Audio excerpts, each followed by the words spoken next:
আসসালামু আলাইকুম সবাইকে আবার ওয়েলকাম করছি আমার আরেকটা ডেইলি ভ্লগে। আর এই ডেইলি ভ্লগটা হচ্ছে আমার Ramadan days in my life, মানে কিছু কয়েকদিনের ভিডিও নিয়ে আমি একটা বড় ভিডিও বানাচ্ছি, কারণ রমজান মাসে সেরকম কোনো কিছুই করা হয় না যে আসলে দেখাবো। তো আসলে ইফতারের আগে পরে কি কি খাই আর কি কি করি সেই জিনিসগুলো আমি তোমাদের সাথে শেয়ার করব। আর এখানে দেখতেই পাচ্ছ বাবাটা রুটি বানাতে হেল্প করছে।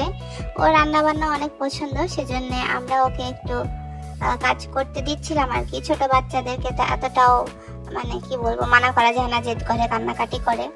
আর তারপরে আম্মু হচ্ছে এখানে একটু সেলাই করছিল মেশিনে। এই মেশিনটা আমাদের অনেক দিন আগের, মানে যখন আসলে ইংরেজরা ছিল সেই সময়ে, তখন ওখানে গিয়েও দেখতে পেলা তোমরা, টুলের উপরে দাঁড়িয়েছিল। আর এখানে আমাদের ইফতারের প্রিপারেশন চলছে।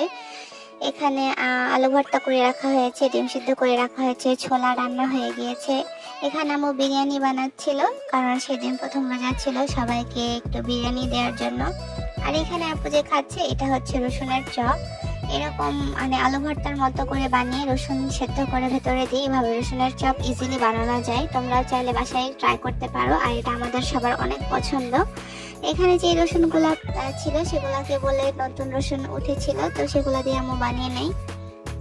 আর তারপরে হচ্ছে একটা শরবত বানাই, এটা হচ্ছে কাঁচা আমের শরবত। আমগুলা ডিপ ফ্রিজে রাখা ছিল, সেটা আমরা বের করে ব্লেন্ড করে নিই। আর ব্লেন্ডার তো আমাদের বাবাটার অনেক পছন্দ, সেজন্য এখানেও ও চলে আসে হেল্প করার জন্য। আর এখন আমরা এই আমের শরবতের মধ্যে গোলমরিচ গুঁড়ো করে দিয়ে দিচ্ছি, ও নেড়ে দিচ্ছে। দেখতে পাচ্ছ কাজে হয়, কিন্তু একদম না হলে বলা যাবে না যে একদমই কোনো কিছু হেল্প করতে পারে না, সেটা না। অনেক ভালো বাবাটা আমাদের। তো যাই হোক, তারপরে আমরা শরবত খেয়ে নিই, আর এভাবেই সেদিনটা শেষ হয়ে যায় বিরিয়ানি টিরিয়ানি ইফতার খেয়ে। আর তারপরের দিন এই ইয়াম্মি স্টাফ পরাঠাটা বানাই, আর এটা ভিডিও আপলোড করার জন্য আমি এভাবে ভিডিও করি। তোমরা আমার কুকিং চ্যানেলটা চাইলে চেক আউট করে আসতে পারো। আর এখানে বানাই চিকেন ডোনাটস।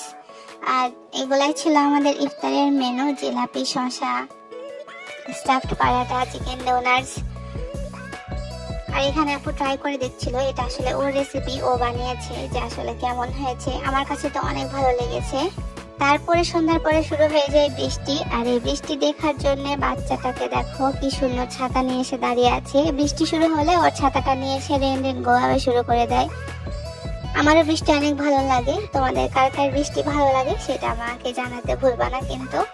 আর রমজান মাসে আল্লাহর রহমত হচ্ছিল আসলে, এগুলা অনেকে পছন্দ করে না যে বৃষ্টি কেন পানি হয়ে যায়, আসলে এভাবে বলা যায় না, আমরা বলতে পারি না আর কি। আর তারপরে এই দুইটা শরবত বানিয়ে নিয়ে আসে আপু, একটা হচ্ছে রুয়াচার আর একটা ট্যাঙের।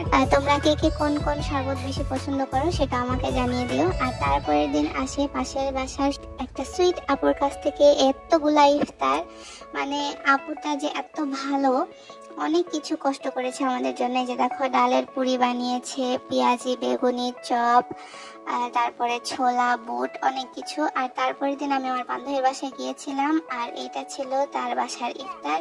তারপরের দিন এসে আবারও আরেকটা রেসিপি বানাই, কারণ প্রত্যেকটা দিন আমাকে ভিডিও আপলোড করার জন্য কিছু না কিছু বানাতেই হয়। আর এটা ছিল হচ্ছে ভেজিটেবল ক্রিসপি রোল, আর যেটা হচ্ছে আমার আপু আমাকে বানাতে হেল্প করে দেয়। আর এখন এটা আমরা ভেজে খেয়ে নিব। এভাবে কিন্তু তোমরা বানিয়ে দিয়ে অনেকদিন স্টোর করে রেখে দিতে পারো, ডিপ ফ্রিজে রাখবা, তাহলে খাবারটা নষ্ট হবে না। আর এতে এইভাবে একটু ধরে ধরে নিয়ে ভেজে নিলেই হয়ে গেল আমাদের ক্রিসপি রোল রেডি। আর এটা অনেক টেস্টি হয়েছিল, যেটার মধ্যে নুডলস আর ভেজিটেবলের আমরা স্টাফ দিয়েছিলাম। আর এখানে তারপরের দিন হচ্ছে আম্মু একটু রান্না বান্নাও করে। আমি এখানে আম্মুকে পেঁয়াজ কেটে দেই। এখানে ছিল মাছ ভাজা, এই পাশে দেখলা শাক আর ছোলা রান্না হয়ে গিয়েছিল। এখানে আম্মু আমাকে বেগুন কেটে দেয়, আমি বেগুনি বানাবো সেই জন্য। যদি এখন আমি খুব বেশি ভালো রান্না বান্না করতে পারি না, তবুও হেল্প করি। আর এখানে আম্মু লাউ কাটছিল, আর ভাবছিলাম যে এই লাউয়ের খোসাটা দিয়ে কি রেসিপি বানানো যায়।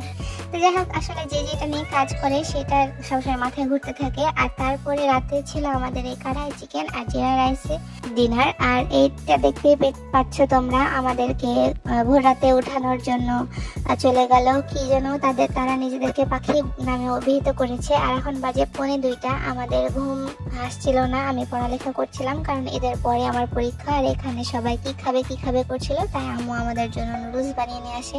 আর এভাবে করে আমাদের রোজার মাস পার হতে থাকে একের পর একটা দিন। তোমাদের কিভাবে আসলে দিনগুলো কাটছে সেটা আমাকে জানাতে ভুলবা না কিন্তু। এই তো ছিল আমার একটা ভ্লগ। দেখা হচ্ছে নেক্সট ভিডিওতে। সবাই ভালো থাকো, সুস্থ থাকো। আল্লাহ হাফিজ।